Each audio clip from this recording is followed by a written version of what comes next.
I am Katharina Michio, and you are watching NY-Mania. I'm Kayla Walsh, and you're watching NY-YankeeMania. Hi, my name is Maria Venuto, and you are watching New York Yankee Mania. I'm Marnie Schneider. I'm the author of Football Freddy, and I am so excited to be part of the New York Yankee Mania show. Hey, everybody, it's Ian Eagle. You are watching NY-YankeeMania, the best. Hey, y'all. How you guys doing in the chat? I'd like to introduce today with us Ken Davidoff.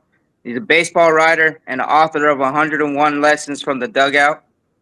Hey, Ken, how are you doing today? I'm great, Sean. How are you? I'm doing all right. Well, first question I have for you is, could you take us through the journey of how you started writing and covering baseball? Sure. So it was my childhood dream when I was 7 years old, and I grew up in New Jersey, and I used to read the Newark Star Ledger, and I would read the Yankees and Mets coverage every morning while I was eating my breakfast. And the Yankees writer was named Moss Klein, and the Mets writer was named Dan Castellano. And I said, these are the people I want to be. And back in the late 70s, the Mets were pretty awful. So I said, I want to be the Yankees beat writer someday. So I was fortunate enough to do that. I got that job initially with the Bergen Record in Jersey in the late 90s, and then moved over to Newsday in the early 2000s. Was their Yankees beat writer, then got promoted to what's called baseball columnist. And then I switched to the New York Post in 2012 and was one of their baseball columnists for 10 years.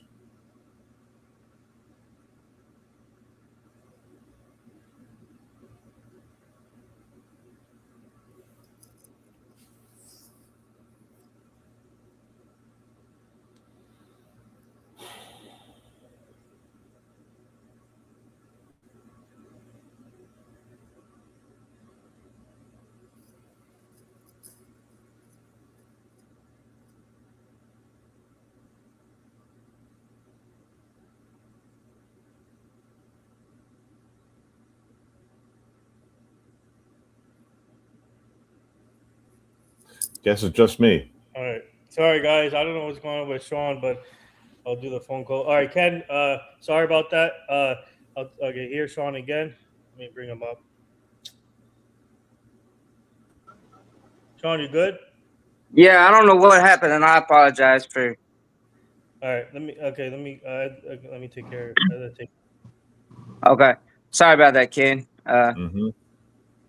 Just technical difficulties. Okay.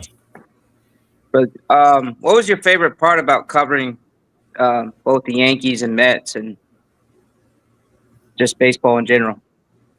I love the everyday nature of it. I love how it really enabled you to develop relationships, because you're with these folks every day. And I love kind of the everyday story of baseball, like how, because there's so many games, especially early in the season, there's a tendency to overreact to individual results. But the key, I think, as we know, is to not overreact, and then come September in the playoffs, that's the time to really get worked up. Yeah, no, it's hard to tell because early in the season, we got the knee-jerk reactions and everything as fans. And this question from Charles is in the chat, and one of our team members. What's been your biggest thrill covering baseball? Well, I guess, God, that's a good. So I'll just pick one. I was fortunate enough to be the president of the Baseball Writers Association of America. It's a one-year term. So I was the president from 2011 to 2012. So that enabled me to go to Cooperstown for the Hall of Fame induction and to stay at the hotel where all the legends stay, and to participate in all the events over the weekend, and really just be a huge part of you on the bus, in the private rooms with all those legends. So that was pretty awesome. Oh, wow. That's quite an honor. And you got, I mean,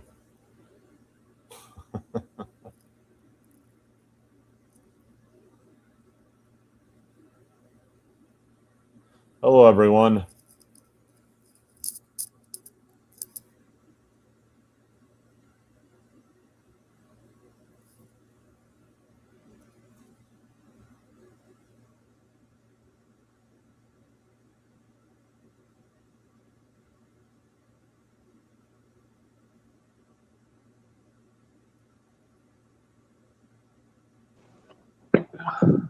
Sorry, I don't know what's going Sean, on. what am I saying stuff to offend you? Is that what's happening?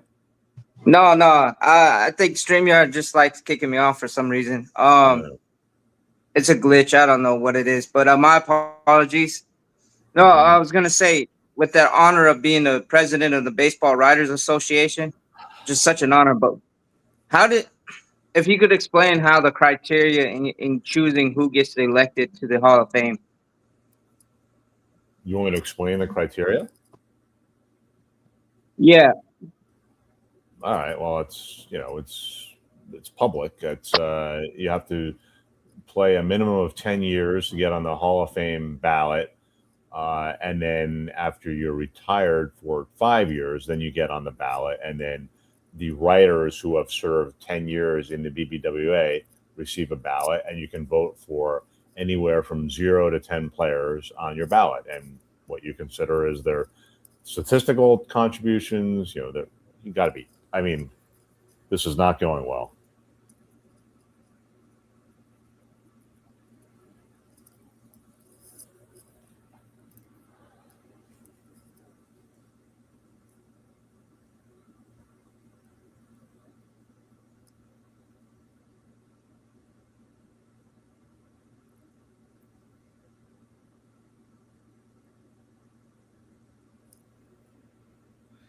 All right, Ken. Well, I don't know what's going on. It could be a StreamYard issue, but can you explain that again? To be, I'm sorry? yeah. What did Sean ask you? He asked me at the Hall of Fame criteria. What the criteria for? All right, let's talk about. All right, I'm going to take over here for a second. Let's talk about your book, the 101 Dugouts, and talk about the process of writing your book, and what was the thought process of that. So the book is called 101 Lessons from the Dugout. It is co-written by myself and a gentleman named Harley Rothbart, who is a parenting expert and retired pediatrician.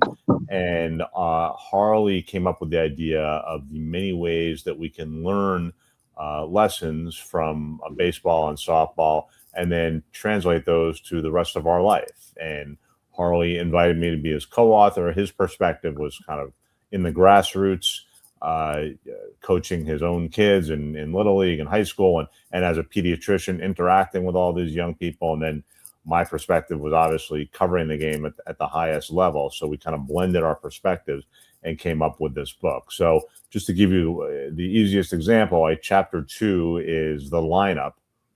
So what happens when you go to the field and you're not in the lineup that day? Like, how do you respond to that? Do you kind of give up, and let it ruin your day, or do you kind of buck up and say, okay, well, I'm going to be the best pinch runner, pinch hitter, defensive replacement I can be, and win more playing time the next time. And then you translate that over to the rest of your life. Let's say you try it for the school play, and you don't get the lead role in the school play, but you get the role with 2 lines.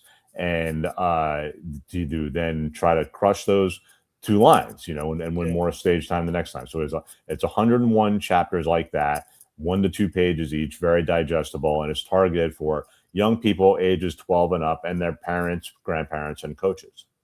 Yeah, and speaking of the 101 Lessons from the Dugout, I really like the title. It's really catchy, to be honest. And for you now, you've been busy with the book tour, going with, for example, I'll give you an example, Lindsay. You were with Lindsay Barrow, you were with Rich Eisen. Mm-hmm. So what's it been like for you just to go on this book tour now, just to promote your new book and just travel around to different stations that or different venues like that? Yeah, it's fun. I have a big ego, so I don't mind talking about myself. Mm-hmm. And I don't mind talking about I obviously I love the book, so I'm happy to promote the book. And then it's fun for me to kind of reflect back on my career and on the decisions I made to get where I am now. Yeah, so we have another question from Charles here from the chat. He said he wants to know, do you have a favorite player you covered in your career or a manager? Yeah, favorite player, I would say Hideki Matsui of the Yankees. Just a really special guy, and a guy who just naturally was very approachable and engaging. And despite the language barrier, he learned a little bit of English. I tried to learn a little bit of Japanese.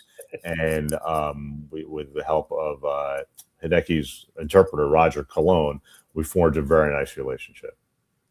Yeah, and going back to your early days, I want to go back to your early days and tell the fans before you got into this, who did you look up to as a role model?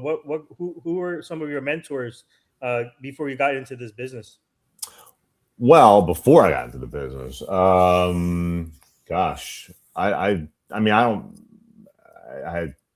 in terms of mentors, in terms of preparing me for what I did, I'm not sure. I just I had my parents who I loved and were very generous and loving. But yeah, specifically mentoring me for my career, no one before I turned professional. But I'm very blessed to have many mentors along the way in the more global sense. We have Richard, and he's a big listener on the show. What's up, Richard? Welcome to the stream. He said, "Congratulations on your book." He has a question for you. He said he wants to know, how do you feel about Pete Rose not getting into the Hall of Fame? And well, now they're having a team to go to Las Vegas, and they have betting apps all over the place. Yeah, it's a very, very point, Richard. And my mind changed on Pete. I want to make clear, I think what Pete Rose did was damage the game far more than any player who took steroids or stole signs or anything like that. What Pete did really damaged the core of the game, which is the principle that everyone on the field is trying their best to win that day. And Pete's actions compromised that principle. But my mind changed when Bud Selig got in the Hall of Fame, because Bud Selig, when he was the owner of the Milwaukee Brewers, before he was commissioner, he was found guilty 3 times of participating in collusion by the owners to not engage with free agents in an effort to destroy free agency and suppress player salaries. And that, too, dishonored the principle that everyone, including owners, are doing their best to try to win. So once Bud got in, said, well, in that case, let's just suspend morality altogether and let's let Pete in. And going off of that, were you? I mean, now they're putting Pete in the Hall of Fame after his death. I think. I don't know if that's No, they're true. not. No, they're not, right? No, not yet. Okay, not yet. But No. are you? But if they do that, if they decide to do that, are you? Why are you like? Why do they? So I want to ask you. Do you like? Do you like the idea if when players pass away, they add them to the Hall of Fame after they pass? Like what's the issue there? When why they wait so long to add? Well, I'm not really sure that's really happened. That hasn't happened. He's not in the Hall of Fame, so I don't really understand your question. No, I'm not saying like in general. Like why do leagues like wait till player or wait till have where instances where players pass away and they add them to the Hall of Fame afterwards? But who are you thinking of specifically? I have to look back, but I don't understand. Like, why do they have to wait till Pete Rose's death in order to consider him as a Hall of Famer? I don't know. Well, I think what you're referring to is they lifted the lifetime ban. Ban. Because his lifetime ended. Yeah. The whole idea was we don't want Pete Rose working in baseball. Like, we don't want him engaging with young players whose minds he might corrupt, for whatever you think of that argument. That was the argument. So, but when his life ended, his lifetime ban ended. Yeah. All right, Sean, we have Sean back. Sean, just go to lunch, man. And this is Jason. Nice to meet you. Nice to meet you. All right, Jason. You have any questions for Ken? Yes. First of all, Ken, thank you for coming on today. Mm-hmm. Really appreciate you. My question for you is, how do you feel about the ABS system so far, and how do you feel that it could change the game of baseball? Well, I really like the ABS system. I think anything that uses technology to get more judgments right is a good thing. And I think there's clearly a strategic element of this that I think fans and teams are getting into. So, my hope is it will change the game by having more correct calls. I've never understood the idea that, we love the human element of the umpires making mistakes, because to me, you can't have human error without pairing it with human redemption. And when an umpire makes a big mistake, there's no redemption. Like there's no escaping that. That haunts that umpire for the rest of his or her life. So I'm all in favor of getting as many calls right as possible. Yeah, Okay, just like the blown call that ended the perfect.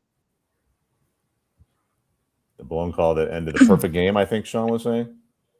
Yes. Yes, exactly. And then there goes Sean again. I hope he just had lunch my treat, Sean. Just it's not working, man. well, we have another question from Richard here. He's one other question. You brought up steroids. This is my only opinion, and I would like to know yours. I feel every player that took steroids was cheating and ruined the record books like home runs. Yeah, I respectfully disagree with Richard. I think there was this halo around baseball and statistics prior to steroids, and I just don't think that jives when you scrutinize and you talk about the record book being ruined. I mean, Babe Ruth, God bless him, he hit 60 home runs. He did it against only white players because there was segregation.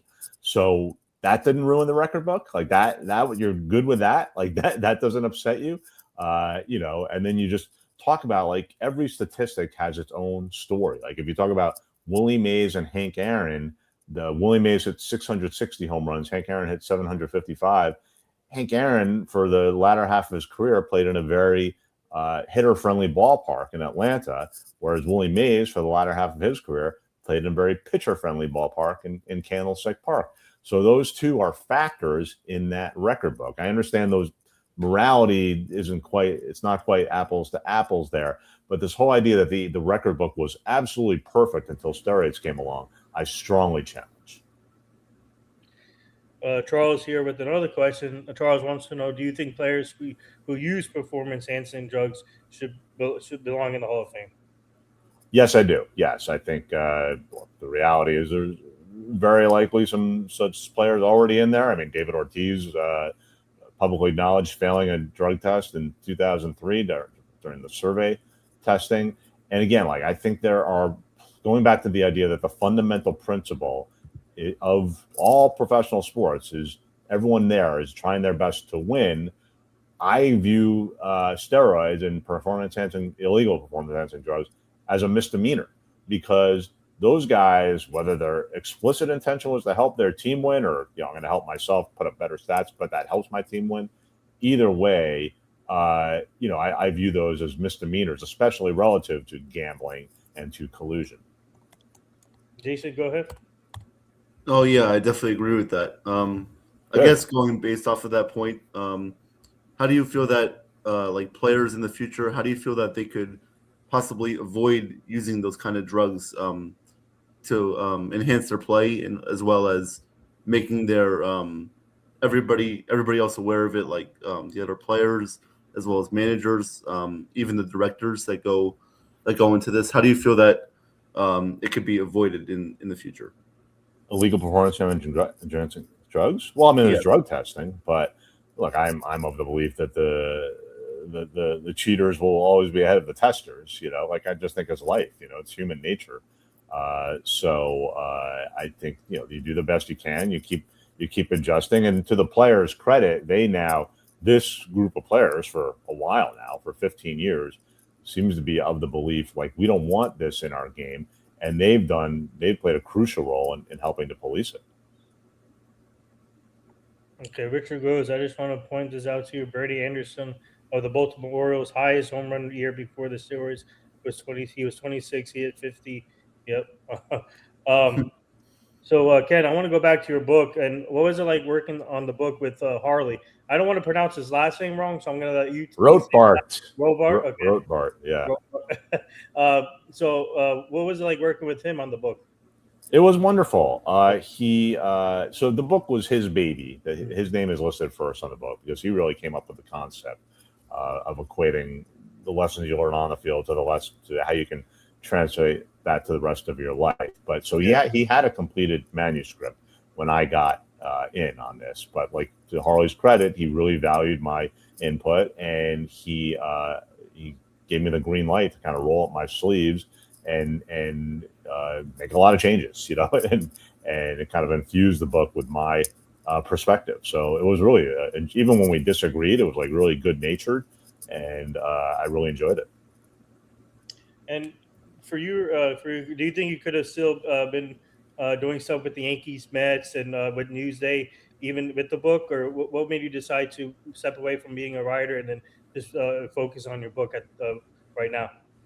Yeah, so the book was really only in the infant stages and with no guarantee of ever being published Okay. when I started working on that. And coincidentally, that was right around the time that I decided to quit my full-time job. I was just burned out. I wasn't enjoying the job anymore. I no longer enjoyed writing columns about what's wrong with the Yankees Right. and Hall of Fame. So I was no longer enjoying that. So I thought it was only right that I step down and let someone else do it who would enjoy it more. Okay, a question from Charles again. Thank you, Charles, for the guys. Shout out to the chat for interacting with Ken today, and sorry for the technical difficulties from Sean. I don't know what's going on his end, but Charles wants to know, what do you think of the Yankees so far this year? Well, I think generally you have to be happy, right? 8-4. That's that projects to 108-54, so that would be fine, right? I think they're a very deep team and a very good team. I'd be shocked if they missed the playoffs. And as we know, the playoffs is somewhat of a crapshoot. So who knows from there? But I think they've put themselves in a very good position to compete for the championship. I mean, to me, their biggest concern. I know their offense has been quiet the last couple of days, but their biggest concern is the bullpen. I think even Bednar hasn't been that good so far. And I do think someone's going to have to emerge from that group, probably multiple people. Jason, go ahead. Yeah, so I'm a Mets fan. So my question for you is, how do you feel about the Mets this season, and do you think they have a good chance of going far if they make the playoffs? I think they'll make the playoffs.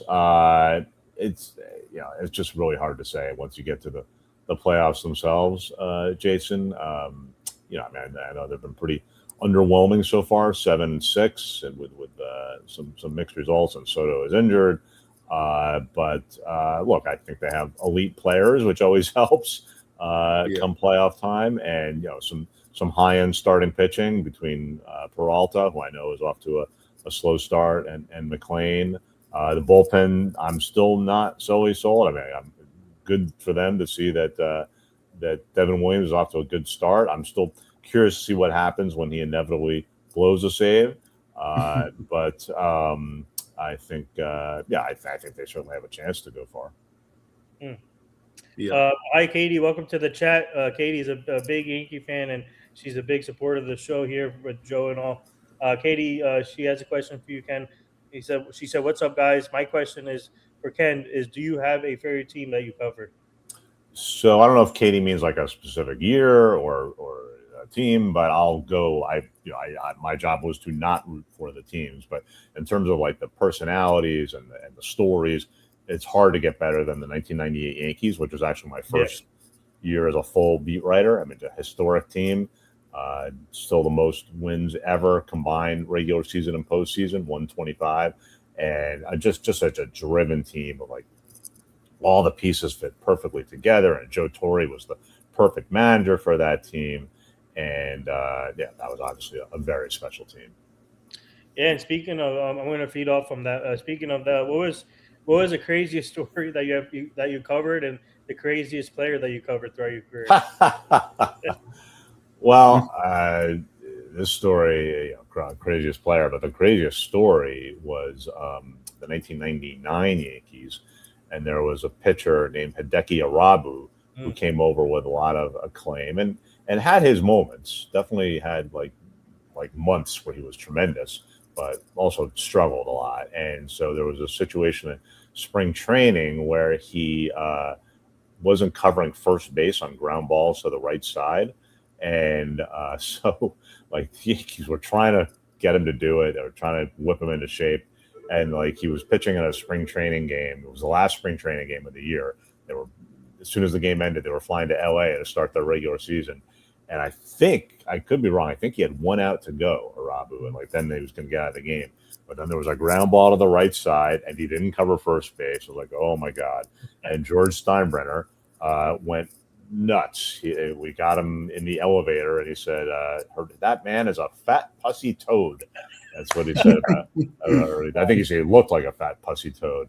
And then Arabu just lost it. He refused to get on the plane to LA. He summoned the man. It was actually Joe Torre was undergoing treatment for cancer, so Don Zimmer was the interim manager. And so Dickie Arabu met with Don Zimmer and eventually George Steinbrenner and said, I'm not ready to start the season. I need to stay down here in Tampa. So you had the whole team just waiting for this to resolve itself, sitting in the clubhouse. They eventually ordered pizzas to be delivered because they were just killing time. And so that was a crazy story. Oh, that's crazy. Wow. Jason, go ahead. Just thinking of another question to ask. Do you have any predictions for this year's season? Who do you think is going to win the World Series, or do you have any comments on that? I mean, it's hard to bet against the Dodgers, Jason. They're so talented, and I know from covering that Yankees dynasty, the 1996 to 2001 Yankees dynasty. Once you reach the top, and especially now they've done it 2 years in a row, there's this incredible internal confidence and shared history, and that really can make the difference in games, especially in October. So I think it's hard to bet against the Dodgers. Agreed. Yeah. Yeah. Yeah. Speaking of the Dodgers, obviously they're sitting at 9-3, I think, currently, and they're forced to be reckoned with. And they added Kyle Tucker, and they're pitching. Even though they're missing a couple, in my opinion, their weakness is pitching. They're missing a few key pieces, but I think the offense is there. Obviously, there with that 1 through 9 is like an all-star lineup, and if they can improve their pitching, then obviously they're going to win that NLS and then probably possibly go back to the World Series. But the Yankees, Dodgers are the top teams right now, in my opinion. But more teams, there's going to be more teams throughout the season that's going to catch up depending on what they do at the trade deadline and all. But Ken, for you with your book, what do you like to get with the? Yeah, there you go, guys. But before we go any further, where can fans find your book? By the way. Thank you for asking that. They can find it at Amazon. Yeah. They can find it in hopefully in your local bookstore. And then the publisher is Bloomsbury, Bloomsbury. It's on their website as well. Okay, yeah. So awesome. Guys, if you heard it there in the chat, go check out that book and please go support Ken Davidoff. But I want to ask you, what do you on the fans? What do you like? What's your goal when it comes to getting? What would you like to see the fans get out of your book when they read it? Thank you for asking that, Nithin. It's I hope they just either reinforces or reboots or re-energizes their love for the great games of baseball and softball. Because when I was covering it, I had to kind of suspend that love, because journalism came first, so if I wrote a story that hurt baseball, I had to be fine with that. But now that I'm no longer in that world, I can just watch a ball game and really enjoy it.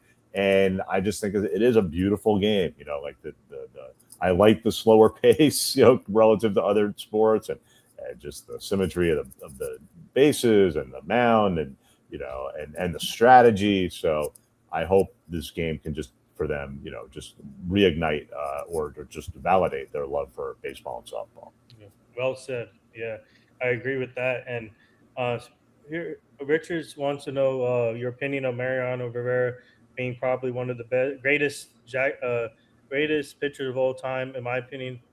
And he saw Luis Arroyo. Okay. Yeah, I mean, he's obviously one of the best pitchers, the best relief pitcher of all time, no doubt, and one of the best pitchers, period, of all time. Yeah. So for you, I want to ask you, what's it been like for you throughout your career, being in this business, being able to cover Yankees, Mets, write articles, columns for Newsday? What's that been like for you, and also making the connections in the sports world with all different reporters, writers, and you see Mike Vaccaro out there promoting his book too. But so what's it for you though? What's it been like just to be? How special is that for you? Oh, it was my childhood dream, as I said, and I just feel blessed to have achieved it. And I'm very appreciative of the career I've had and the connections I've made, including Mike Vaccaro, who's I'm actually attending a book signing of his tomorrow in Ridgewood, New Jersey at Bookends, and I'm looking forward to reading his book. Yeah, speaking of Mike Vaccaro, he does an amazing job also covering team sports, and is a great writer too. So along with Ken Davidoff, I feel like those two are the best. There's other great writers out there, but you and Mike are like two of the best, in my opinion. I appreciate it. Yeah. Yes, definitely. Yeah, Jason, go ahead. Yep.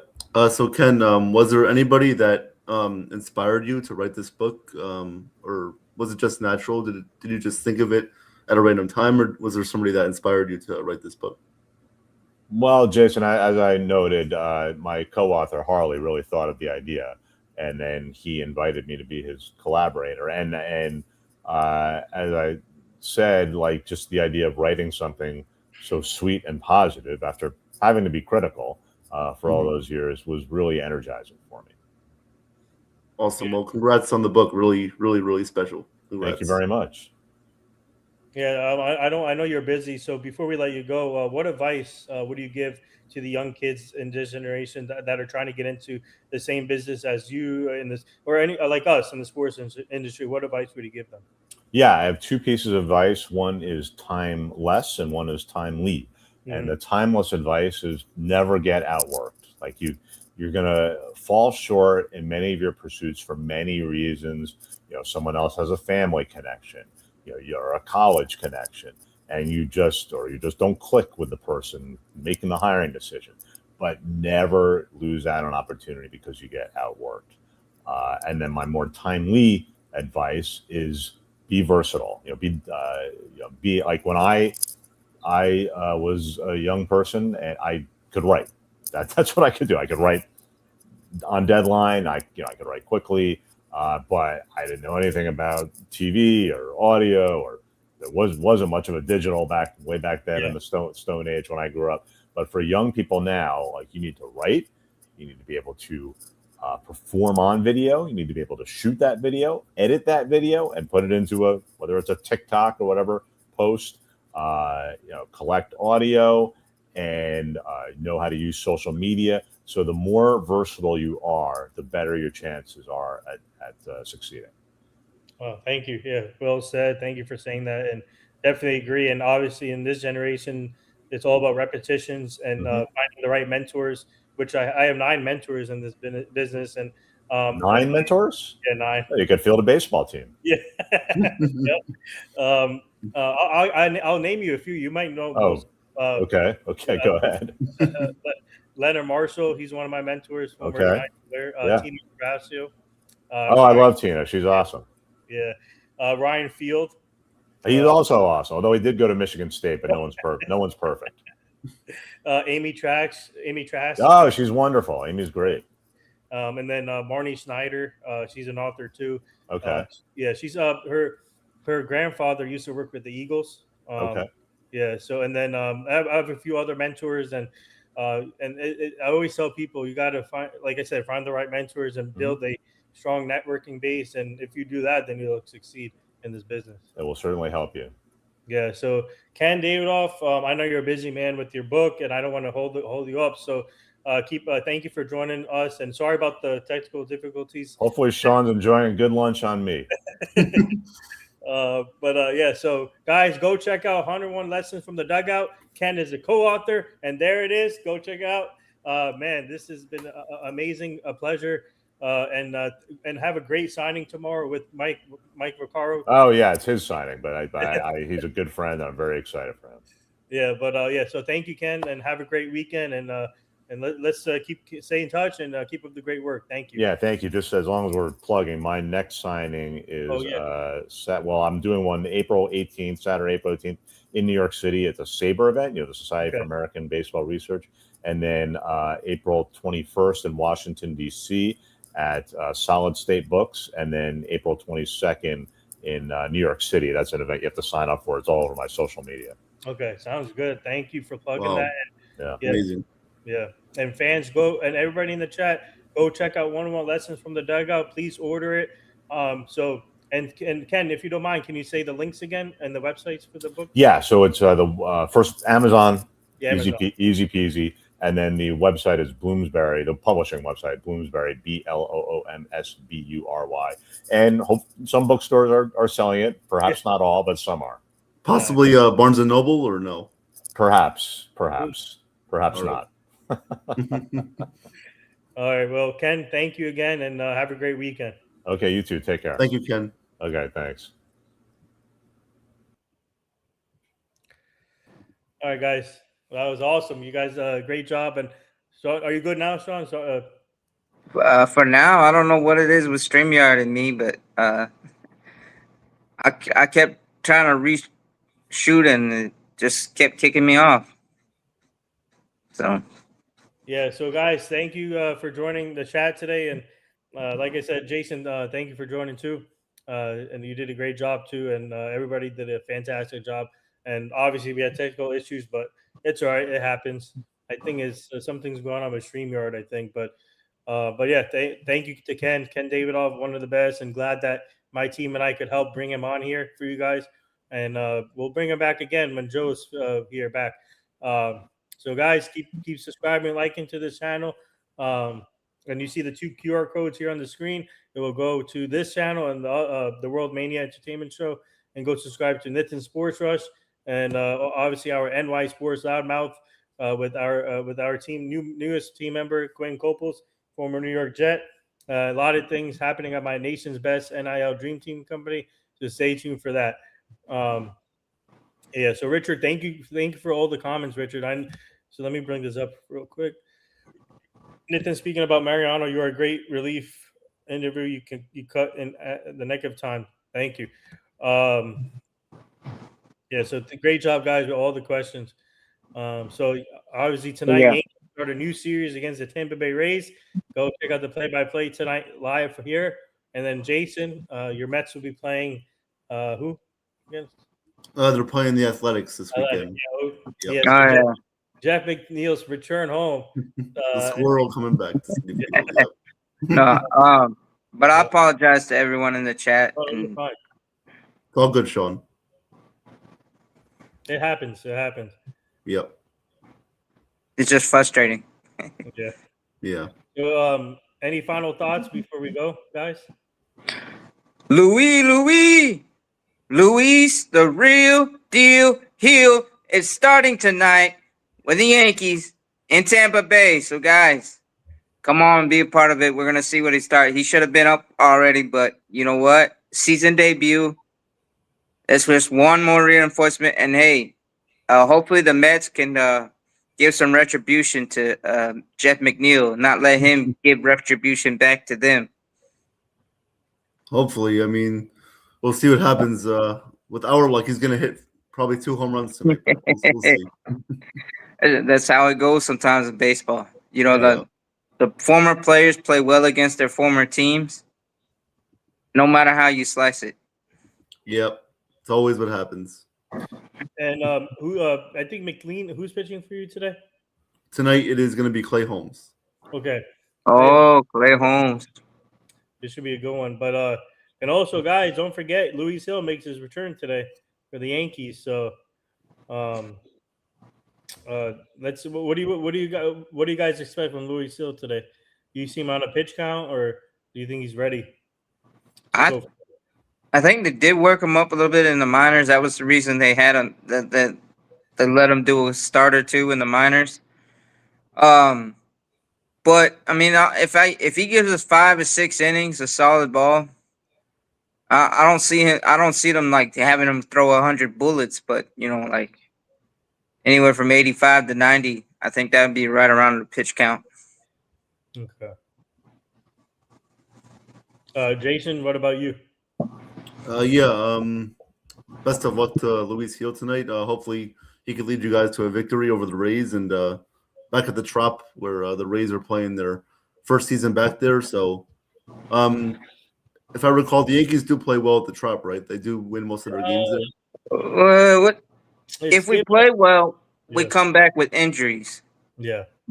And then when we play terrible, we come back healthy. So Yeah, it's seems like how it usually goes. And Sean, we've been in that stadium gives us trouble sometimes too. yeah, I mean, because you remember Paul O'Neill got hurt catching a foul ball, leaning over the thing, broke his ribs. But no, and then that it gives a stadium, and playing on the turf and the Tropicana field is terrible. But also the Rays just play us hard, regardless of what their record is. But yeah, there are times where we do play them well. But it's always you're scary because you're like holding your breath because you don't want Judge or Stanton getting hurt or any of the other stars. But it's where we got to play them. So guess what? Unless they decide to move to Orlando, which that rumor hasn't really died down yet. Yeah. But Any final thoughts, Jason? Before. Yes, I would like to make an announcement. For tomorrow afternoon at 4:00, guys, I'll be calling the Athletics Mets game. Oh, there we go. So it's I think it's going to be on the World channel. I don't know if it's going to be here because you guys are going to be doing the Yankees game here. So I'll be on the World channel. So guys, please check me out tomorrow, 4 p.m. with the call of the game. You might see a rant. You might see happiness. You never know what you could see. So come check it out. Yeah, well, there you go. There you go, guys. Tomorrow you're going to be hearing the Mets game with Jason, the play-by-play. Let's go. And obviously tonight you're going to hear the play-by-play with the Yankees with Joe most likely.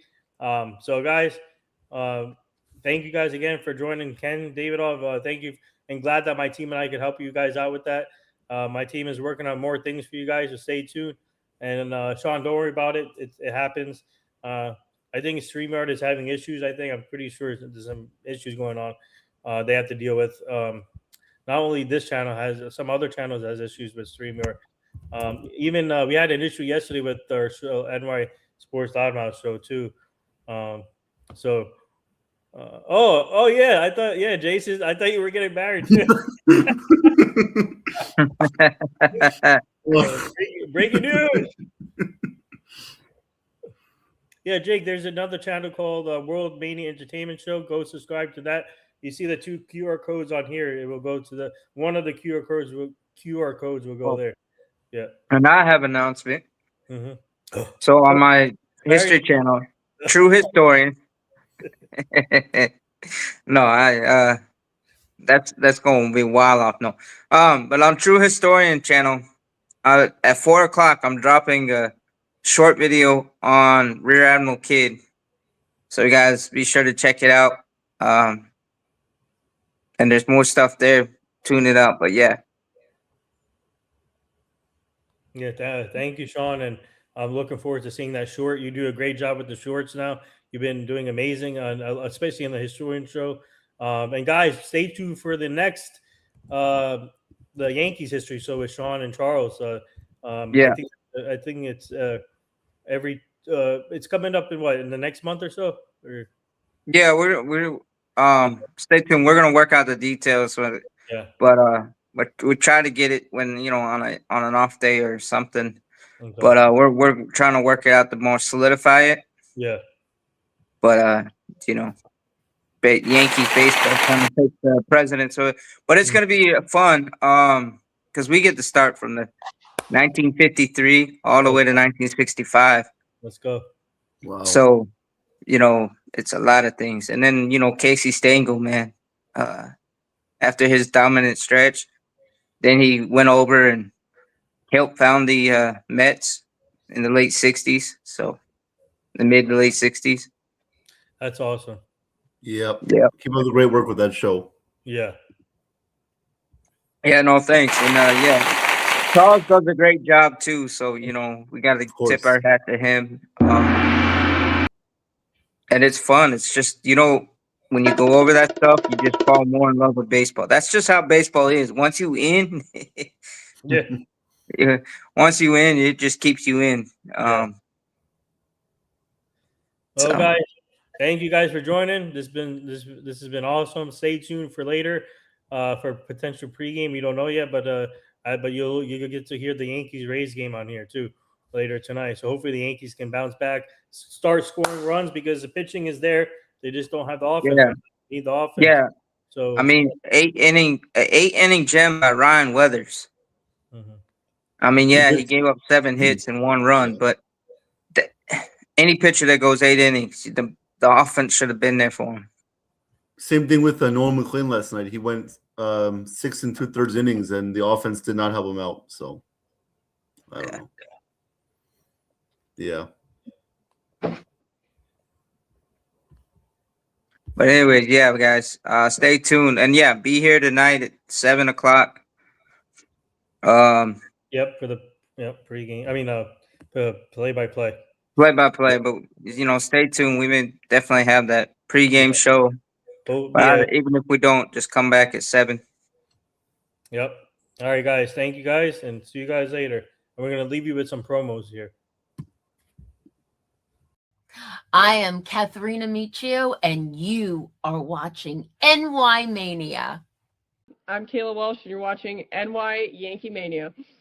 Hi, my name is Maria Venuto, and you are watching New York Yankee Mania.